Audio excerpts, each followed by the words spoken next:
Hey guys, Kirill here. I wonder how you're going with the course. Hope you're enjoying it so far.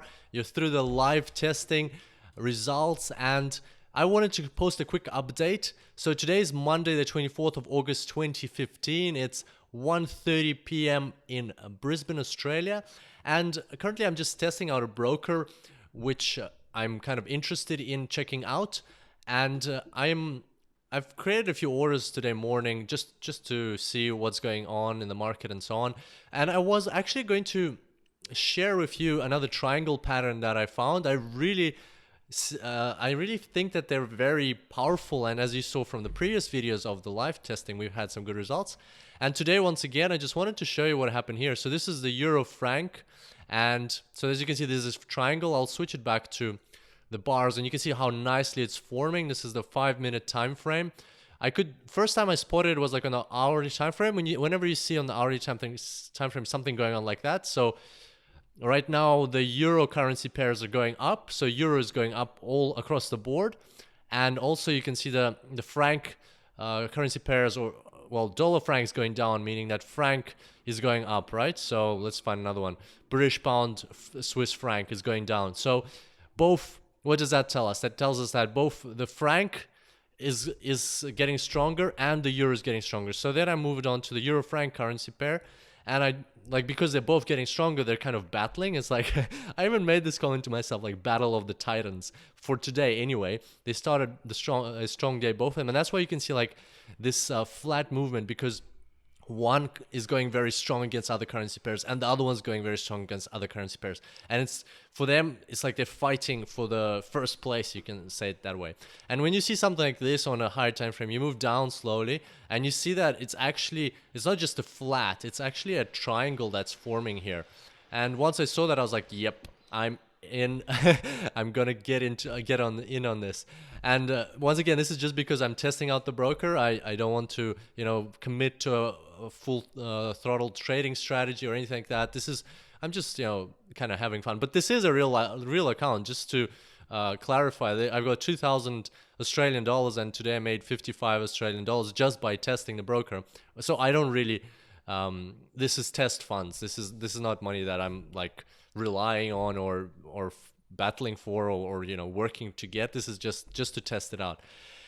Anyway, so the triangle, and decided to put, as I advise, or not advise, I don't advise, as I showed you in the course, as I normally do, I put two orders. So one buy stop, you can see it over here. So I'll just put a line through it.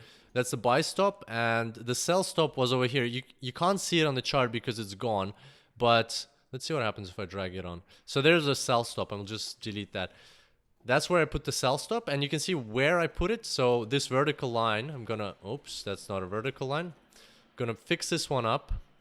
This is an unplanned tutorial for this course, so excuse me if it's a bit ad hoc. Okay, so I've got the vertical line here, and let's make it a bit wider. Okay, so this is when I placed both the sell stop and buy stop. So I placed them at this point in time, and it was, well, according to this server time. By the way, this broker doesn't have servers in Australia. It has servers in America. It's a whole different story. Anyway, so I placed the buy stop and sell stop over here. As you can see, like triangle, it just works. It's two strong currency pairs at the moment. Something is going to happen, and it happened. And where did I place my take profit? You see this line over here? This is how I measured the base, just like we discussed in the course. So if I just move this back, just remember that where the take profit was hit. It was hit exactly at the top of this movement. How did I get the top of the movement? Well, look, this is how I got this line in the first place. I measured the base of my triangle, right? So somewhere like that. And then I placed it, so I thought, okay, maybe it won't shoot out right away. So from here, it won't shoot out like immediately. You'll probably shoot out in like a couple of bars at least. So then I put the line where I thought it would shoot out, right?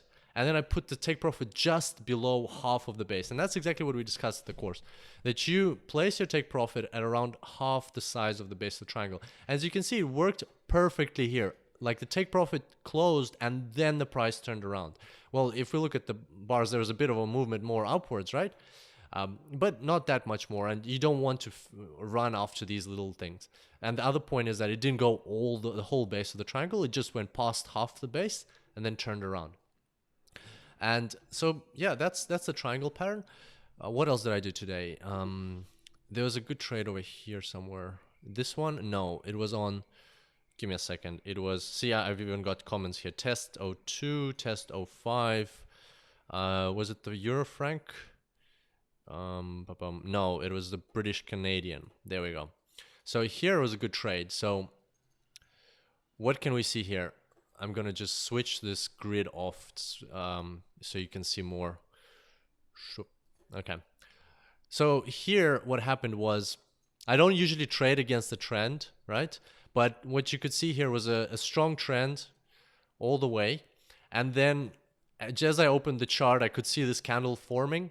So this is something we haven't discussed in the course, but you know, it's another thing. You see this candle shooting upwards very quickly. So that's the point, that I saw it form extremely quickly. It was like, it just went like bam, very fast upwards. What happens in these situations, if it's not some news or something that's forcing the market to go, and it's going to keep going that way, if it's just like a spontaneous, maybe a session opened, or you know, a company announced or a bank is having like not a major but a minor intervention, or something is happening in the world, some geodemographical cataclysm or something happened very quickly, but it's not major, right? So I didn't hear anything on the news. I know it's not a Friday, so I don't think that there's something major going on. What usually happens after that is the currency retraces a little bit. So people go in, and then what happens, people see this movement, it's going fast. If I put the tick volume back on here, you see the tick volume here. In Forex, tick volume is basically, it's not the same as volume on the stock market or anything. It's just how many ticks there were in this bar, like how many times did the price change in this bar. And so there's a lot of volume, so people were like, it was moving very quickly, and people could see that. And what do traders do, especially novice traders, they try to jump onto that movement. They try to get on, so they're like, oh, the bars are going fast upwards, you know, I got to get in on this, I'm gonna miss out. And never do that. That's not a good idea. If you miss the train, you've missed the train. So you can see here, like, it took a couple of minutes. This is the minute time frame, maybe like half an hour or something, but it was going very quickly. Like in a minute, here you can see it went 13 pips, and then like very quick. And this is a Monday morning, so this is just the Asia trading session. We talked about trading sessions also in this course as well at the start. So you know that it shouldn't be very quick. It should be kind of like lazy and slow. And it's like going very quick, very quick. People are trying to jump onto this movement. And what happens? The late traders, they jump in over here. And that's when the smart traders start selling. Like the traders that are late, they want to buy. And that's when the smart traders are selling off this movement that they got from the bottom to the top. And now they're getting out of the market. So there's a lot of currency British pound, there's a lot of British pound being released into the market.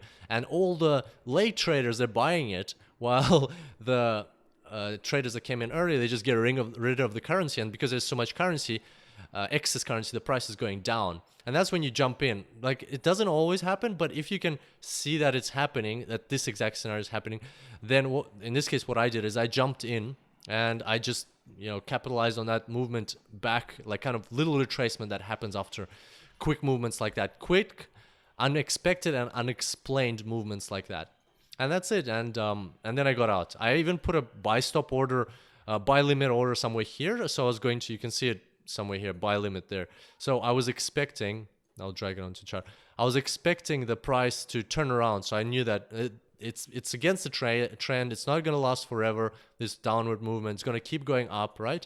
So I put a buy limit, and I said, okay, so if this retracement goes through a little bit more, then I'll get in on a buy. But it just didn't trigger my buy limit. So you can see the price crossed here. But as you know, this is the bid price that's illustrated, and buy orders get opened at the ask price. So the ask price was just above. I could see it here, and then just went away. And then I was like, okay, no, I don't want to get in here. It's a bit too late, because if I got in here on a buy order, I would have to sit through all of this, and not good, especially if I'm just testing these things out. So that's the two trading trades that I did today. I did a couple more, but those are the two most interesting ones. There's another big one somewhere, or big, quotation marks, big. Oh no, those are the two bigger ones because I went in like 0.25 lots and 0.2 lots. Anyway, hope you enjoyed this, and main focus of course was a triangle pattern that it does work. So keep maybe learning the triangle pattern and researching it more. And heads up, I'm testing out this broker, and maybe just maybe I might update my preferred brokers list soon, and I will let you know if that happens. And until next time, enjoy the course and trade well, trade safe, trade fun, and happy trading. I look forward to seeing you later on.